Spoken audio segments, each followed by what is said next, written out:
Oke, untuk yang nomor 8 ditanyanya itu koordinat titik gitu. Nah, untuk koordinat titik kemarin udah Ibu jelasin juga, koordinat titik itu X, Y ya.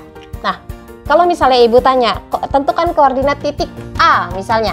Koordinat titik A itu X, Y. X-nya berapa? Karena dia tepat di sumbu X, maka X-nya min 2.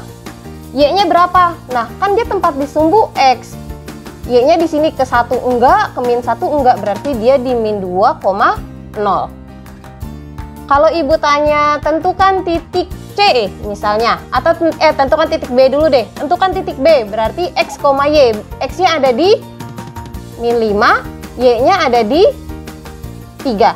Berarti B ini min 5,3. Tentukan titik F misalnya.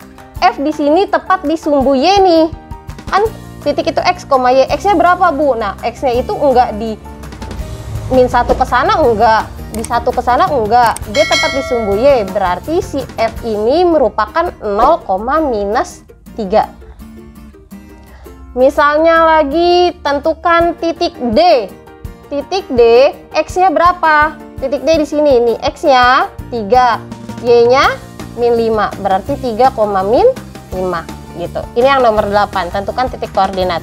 Yang nomor 9 itu pembahasan kalian posisi relatif.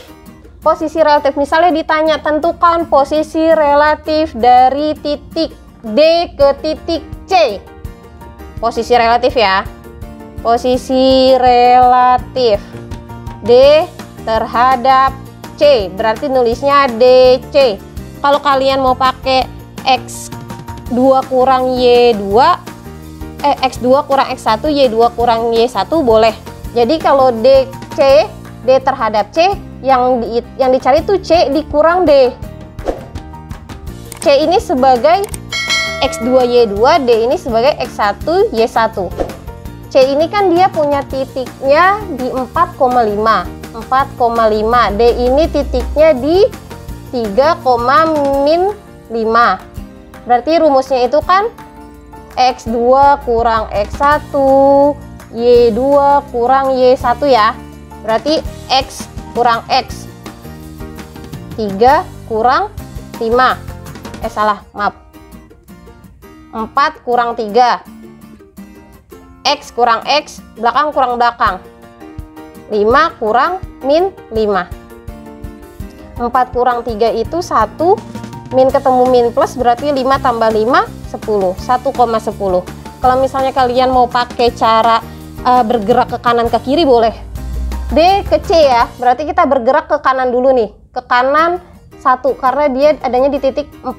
Bergerak 1 ke kanan berarti positif 1. Positif 1. Lalu bergerak ke atas.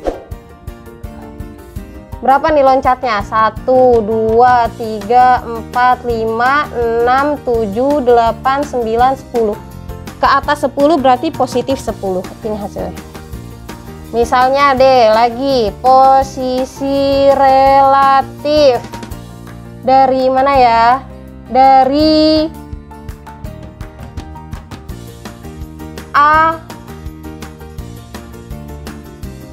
jangan dari A deh. Dari C ke A misalnya.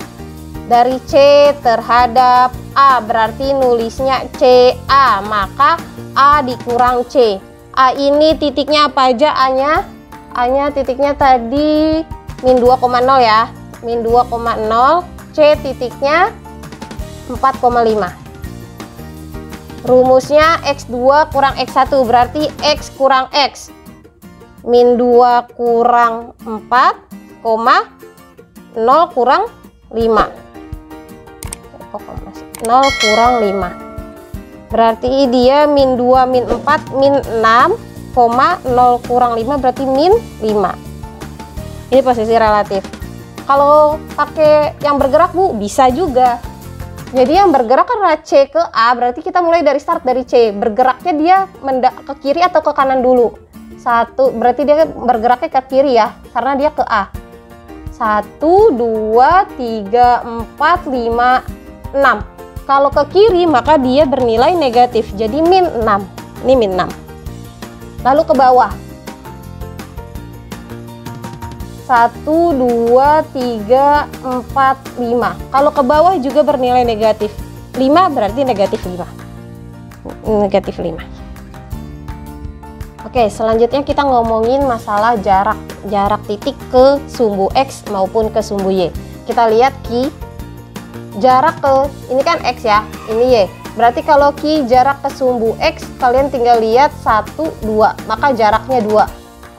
Ki ke sumbu Y, ini Y, maka jaraknya 1, 2, 3, 4, maka jaraknya 4 satuan, gitu ya.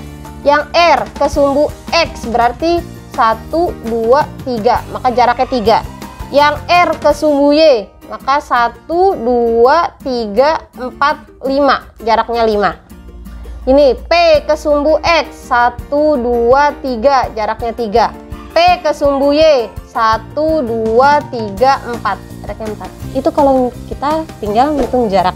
Jadi jarak tuh tinggal kalian hitung aja dia loncatnya berapa kali. Lalu yang berikutnya yang ditanya ada 2 titik. Misalnya deh di sini ibu buat titik 5,4,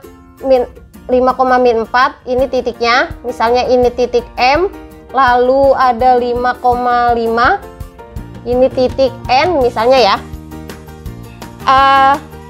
Soalnya tuh maka posisi garis MN, maka posisi garis ini terhadap sumbu X. Ini posisi garisnya.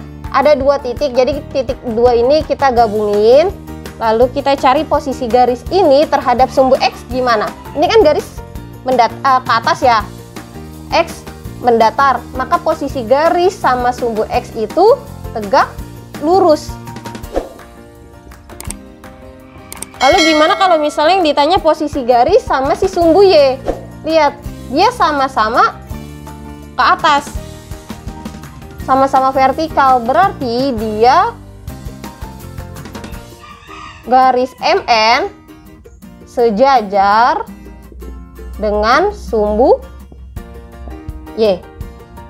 Kalau tadi MN tegak lurus terhadap sumbu X, lalu kalau yang ini MN sejajar dengan sumbu Y. Jadi kalian tinggal lihat aja dia sama-sama horizontal, sama-sama vertikal, atau justru dia tegak lurus gitu.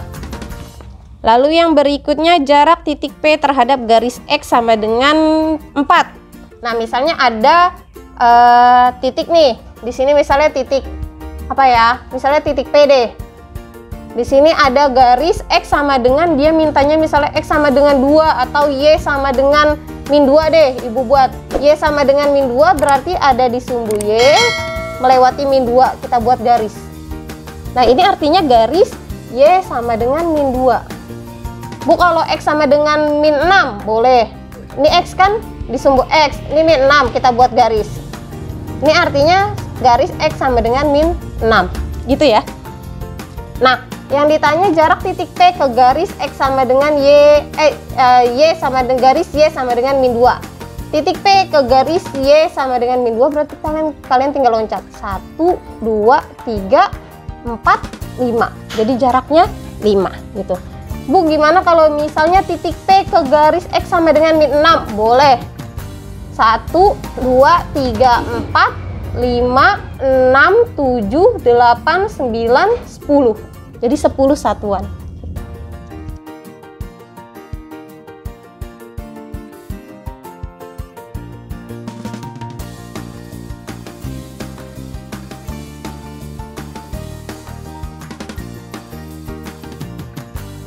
Oke, sekian pembahasan kita hari ini. Jangan lupa dikerjakan tugasnya, jangan lupa belajar untuk PTS. Minggu depan Ibu sudah masuk bab 4, tapi bab 4 ini nggak masuk ke dalam PTS ya. Jadi yang PTS ini yang masuk ke dalam PTS bab 1, bab 2, bab 3. Jadi hanya 3 bab, yaitu yang pertama tadi itu ada pola bilangan ya, pola barisan dan bilangan. Lalu yang kedua ada koordinat kartesius. Lalu yang ketiga ada relasi dan fungsi. Yang semuanya Ibu bahas hari ini soal-soalnya. Jadi jangan lupa belajar. Terima kasih. Assalamualaikum.